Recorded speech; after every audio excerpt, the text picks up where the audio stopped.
Before I start my presentation, I would like to introduce myself. I am Angelica Rui, and I am from the Philippines. But right now, I am currently living in Japan. So, before I start my presentation, I would like to share with you this website that I found online while I was researching about our topic. So, I will be posting the link later. So, this is a very helpful resource to know more about the conflicts that are happening at present. So as you can see, we have here some categories that can help us identify what are the different kinds of conflict that are happening worldwide. So we have civil wars, criminal violence, interstate conflicts. So these are problems within the country. Next is political instability. So this has something to do with the government. There are also conflicts which are sectarian, which means this is related to religion or the different sects of a country. Another is a territorial dispute. So a territorial dispute has something to do with geography and land ownership. Next is transnational terrorism. So this one has something to do with race. And the last one is unconventional. So these conflicts are conflicts that have different factors affecting them. So as you can see here, this is the legend conflict status. And as you can see in this world map, most of the conflicts that are currently happening are either worsening or unchanging, and there are no green areas. There are no conflicts at present that are improving. And from this map, we can conclude that most conflicts are happening in parts of the Middle East and in Asia.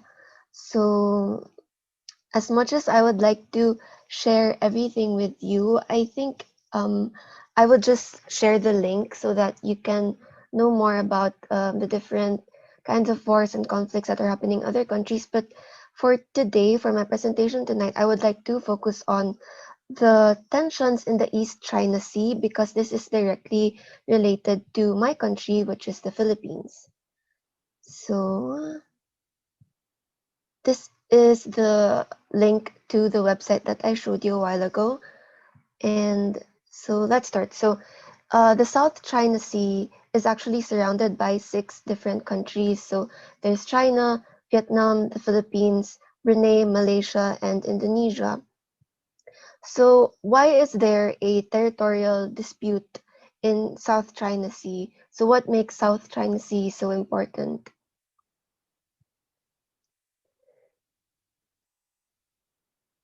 Okay, so the South China Sea is very important because it is very rich in natural resources. So there is an estimated 11 billion barrels of oil and 190 trillion cubic feet of natural gas. So this makes it very rich, which is why a lot of countries would like to claim ownership to the South China Sea.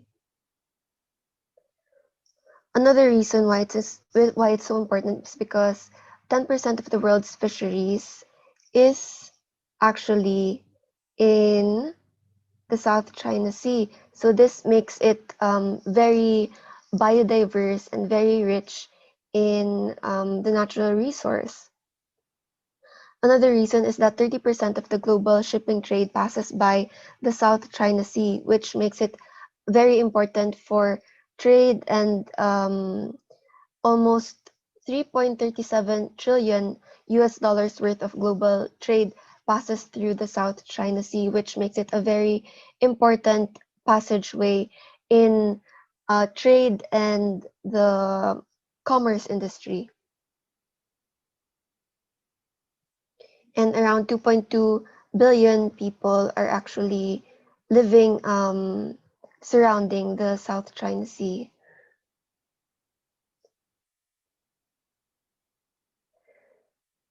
So the South China Sea is actually already has a predetermined borders between the different countries. So this is called the EEZ or the exclusive economic zones. It was actually developed by the United Nations Convention on the Laws of the Sea. So the EEZ is where the country has the right or has the ownership to a certain part of the maritime of the part of the sea, which gives them the right to explore, to conserve, and to further develop that part of the ocean. So the UNCLOS, or the United Nations, gave these countries a maximum of 200 nautical miles from their borderline, and that's the limit. So that's up until where the country is allowed to um, to to use the part of the South China Sea. So those that are not touching the EEZ of each countries are part of the international waters, which means that no country has a form of ownership on these part of the sea.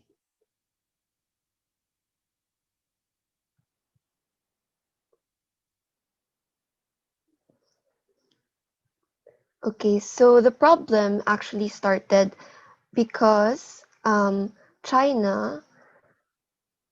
Okay, so again, this is the EEZ of each country. So we have China, Vietnam, Malaysia, Indonesia, Brunei, and yeah. So the problem actually started because of this line. This line is called the 9-dash line of China. So China is claiming to have ownership of this part of the South China Sea according to their history and according to the um, past laws developed by China in the old ages. Okay, so this is where the line is drawn. So I would like to discuss further about the Spratly Island. So this is the primarily the reason why a lot of countries want to claim ownership of the part of the South China Seas because of the Spratly Islands. So the Spratly Islands is very important because this is where most natural gas and mineral resource is located. So it's very rich and it is undeveloped yet, which means it is still very pure and a lot of these resources are still untouched.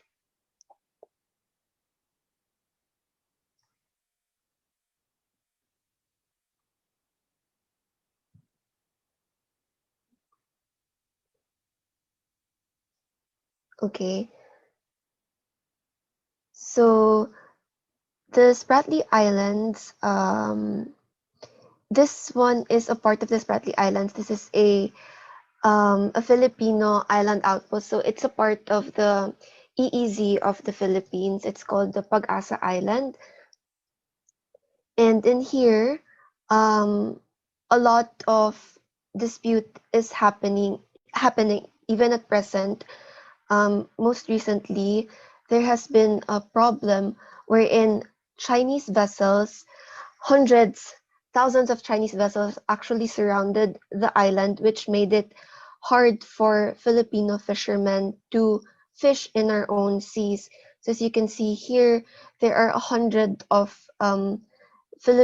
Chinese vessels that are sort of on a standby, watching and preventing the fishermen to use our own part of the sea.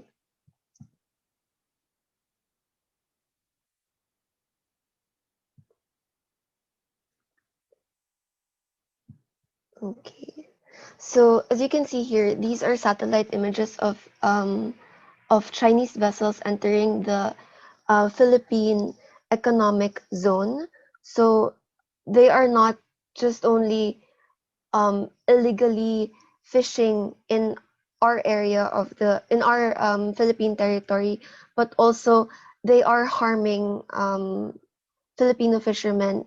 And most recently, there has been a news early last year about a Chinese vessel bumping into one of the Philippine boats, and the fishermen actually, the boat used by the fishermen actually sunk, and the fishermen floated in the sea without having backup from the Philippine government to immediately respond to this problem. So another problem brought about by the attack of the Chinese vessels to our country is that they are creating military outposts, and they are controlling parts of Spratly Islands in the Philippines. So moving forward, I would just like to share how the Filipino youth or students like me cope with this problem in the Philippines. So one solution that most of our generation is doing right now is the use of social media and the internet. So in the Philippines, actually, it is very prevalent nowadays that students like me voice out our opinions or what we think about the situation. So what this does is that since we have the freedom to speak out in the internet, have the freedom of speech to do so, the government of the Philippines is forced to do something about the situation, because they know that this is something that they have to solve because it is being noticed by everyone.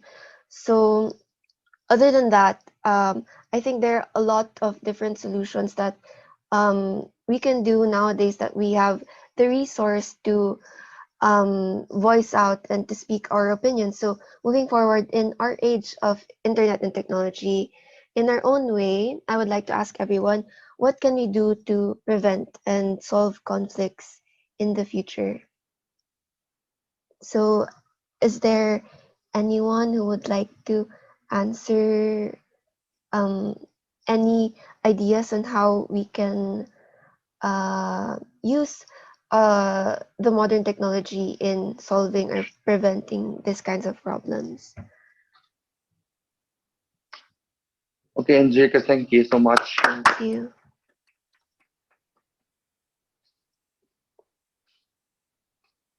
So anyone want to answer for this big problem?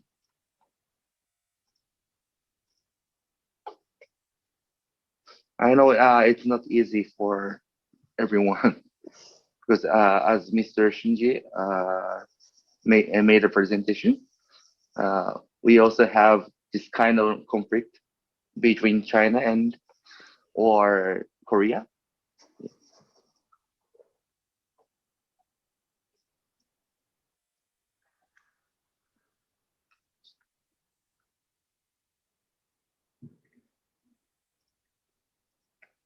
Okay.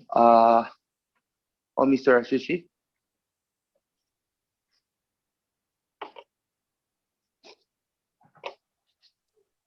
Am I audible? Yeah. Yes.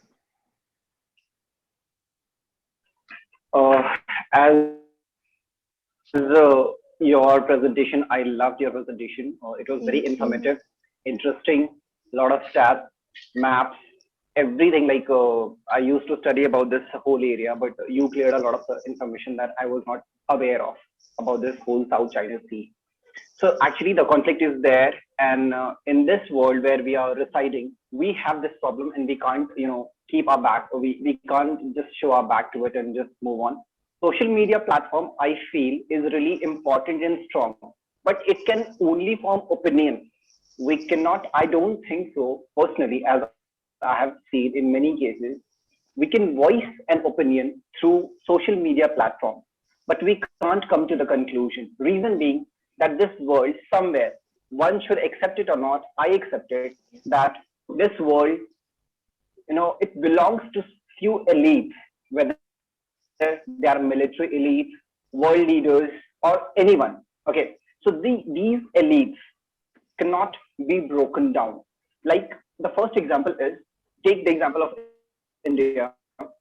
We have been, categorized as developing country. Okay, and now today, when it comes to pollution, when it comes to the Paris Agreement, okay, India is asked to, we have to stabilize our carbon emission. I'm asking why. Why should I do it? Why the developed country is pressurizing us when the US has already developed itself? There are all the developing countries who have now developed.